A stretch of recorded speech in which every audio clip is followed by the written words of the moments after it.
Battleground takes place this Sunday in Tampa, Florida at the Yuengling Center.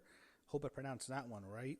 And this is the only NXT show taking place in Tampa because the NXT TV show, which was scheduled for next Tuesday, was moved from Tampa due to poor ticket sales. I don't think that's a reflection on NXT as much as it is that they had 4 shows booked. You had Saturday night's main event, then Battleground on Sunday, then Raw on Monday. So I just think NXT on the Tuesday was the least important of those shows. And NXT is a bit cold right now. You're already getting an NXT PLE. I just think there's less interest. And I think it's a mistake for any promotion to run the same city 4 nights in a row unless like it's during a WrestleMania weekend or to a lesser extent maybe a SummerSlam or a Rumble weekend. It really isn't anything here. What is this, a Saturday night's main event weekend? I just think they ran too many shows in one city. That was the issue. But I do have to say, I think NXT is a bit cold right now. I talked about that in my last review for NXT. I think they need a spark. There's been some roster call-ups, maybe Julia going, and I think the biggest issue I'm upset with NXT right now is I did not get my long-term feud with Julia and Stephanie Vaquer. I wanted to see this great rivalry in NXT. They have these series of amazing matches throughout the summer. They trade the title back and forth. Eventually, Vaquer will win, and then Julia goes to the main roster. Eventually, then Stephanie will probably lose to Jordynne Grace, I thought. Then she'll go to the main roster, too. We didn't get that. Julia's on the main roster now. Stephanie Vaquer is now feuding with Jordynne Grace, who is still a face right now. I don't know why. I think she is a natural heel. But we'll get to that match later. But I do have to say NXT does feel very cold right now. And there's no spring break in this year, by the way, if anyone noticed. Anyway, we got the 6-man tag match. We have Hank and Tank, who are the NXT Tag Team Champions. There's no NXT Tag Team title match on this show. Teaming up with Josh Briggs to face the Culling, Brooks, Jensen, Niko, Vance, and the leader, Shawn Spears, and they will be accompanied by Izzi Dame. I think the Culling is going to win. I think they need to win this. I think they've been cold.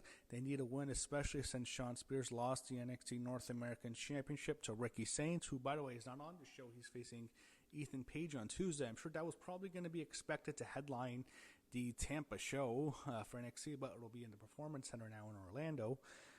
I think the Culling has to win.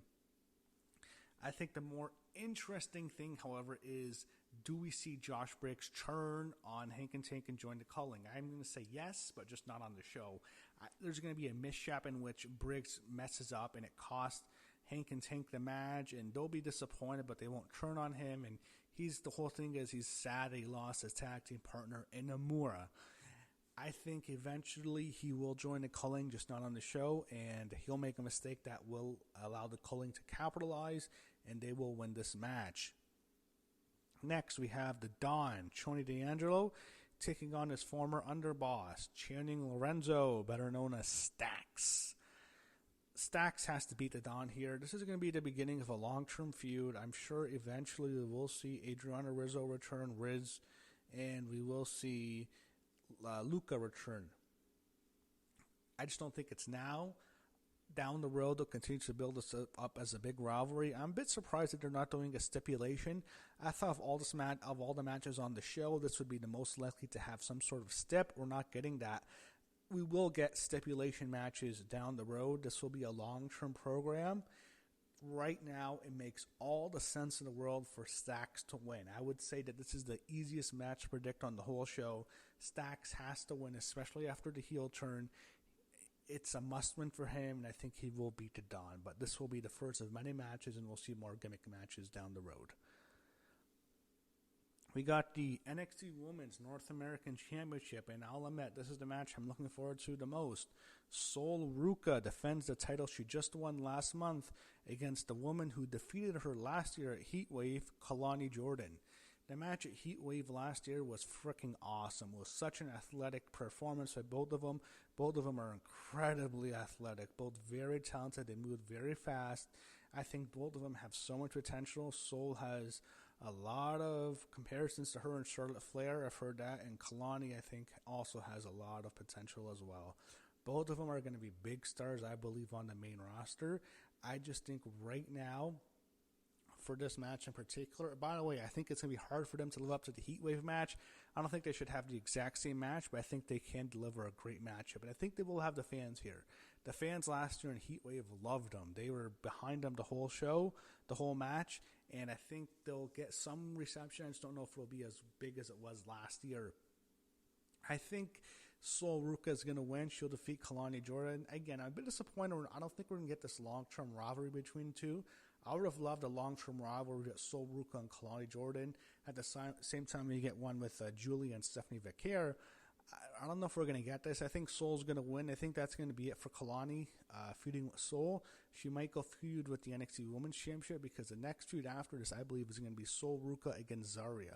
I don't think Zarya is going to turn on Ruca on the show. They could have her turn and maybe cost Soul the match by accident, have Kelani win. That'd be fine.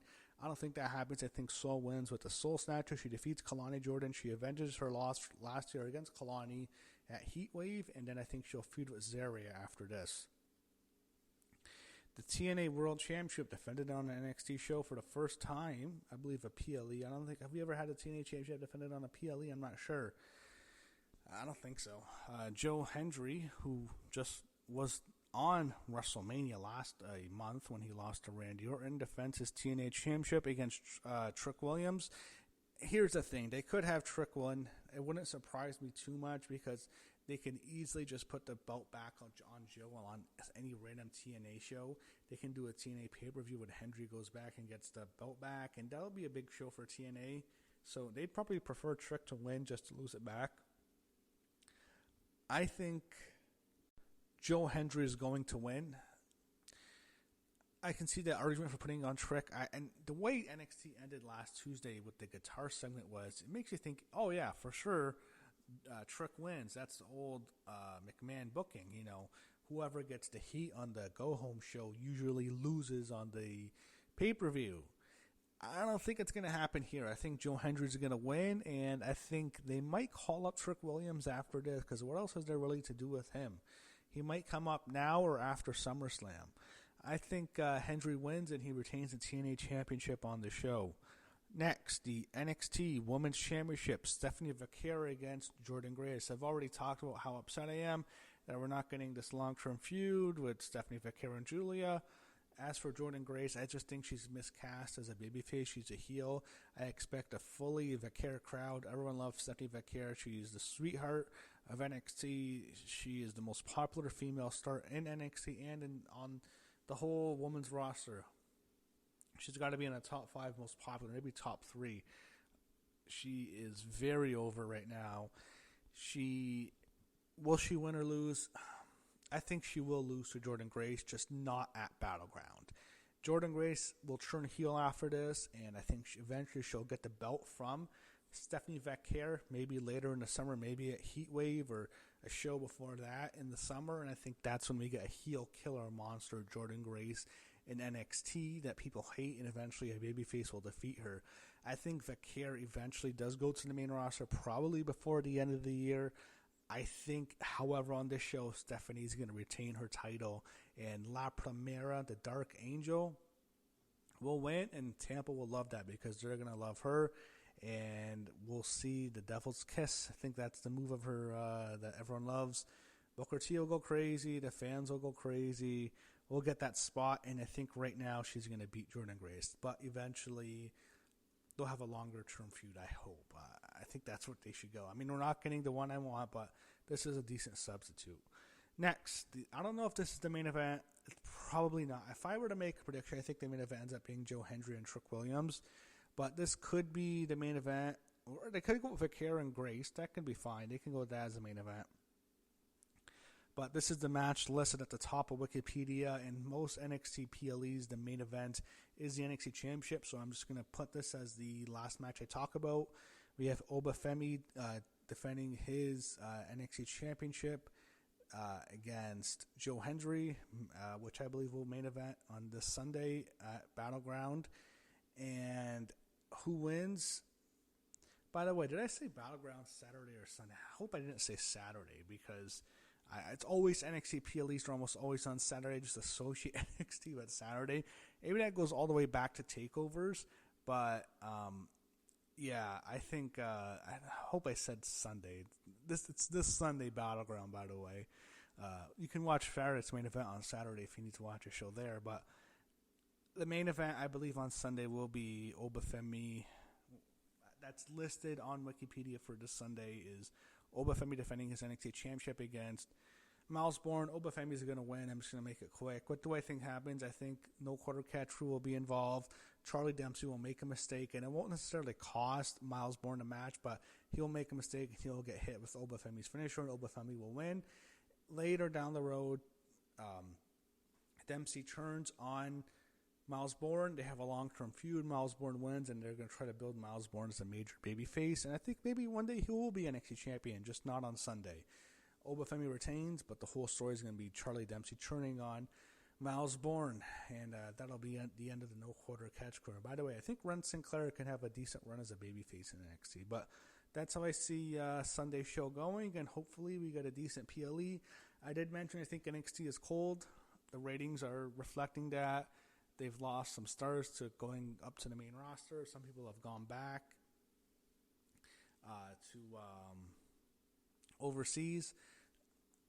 I think right now they could use a good show. I think it'll probably be decent. It won't be as good as Stand and Deliver was.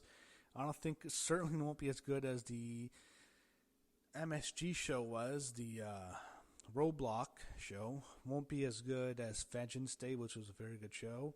Won't be as good as the New Year's Evil show in LA. So I'm not sure if this is going to be a great NXT show. I just think it'll be decent. Battleground last year was in the UFC Apex. That felt like it had so much more hype and excitement than this year's does. I just feel like NXT is a bit cold, and WWE does feel a bit cold. Maybe WrestleMania has put a damper on the product because that show really didn't deliver. So we'll see. Hopefully we get a good show this Sunday night.